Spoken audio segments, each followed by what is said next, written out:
Salam əziz dostlar. Belə bir fikir çıxdı qabağıma, söz çıxdı, cümlə çıxdı qabağıma ki, məsələn, gələn il o qədər pulum olsun ki, qudurum. Eybi yox, qudurum, amma çox pulum olsun. Çox təhlükəli bir fikirdir. Qudurmaq insanın insaniyyətdən çıxması deməkdir. Qudurmaq. İnsanın insaniyyətdən çıxması vəhşi bir varlığa çevrilməsi deməkdir. İnsan ki, insaniyyətlikdən çıxdı, insanlıqdan çıxdı, ondan vəhşi, ondan yırtıcı varlıq olmur.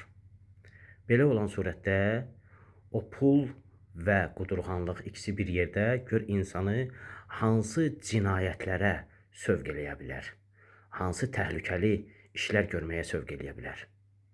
Qudurmaq lazım deyil. Əgər qudurmağa səbəb olacaqsa o pul heç kəsə lazım deyil. Belə fikirlərdən uzaq olmaq lazımdır. Sağ olun.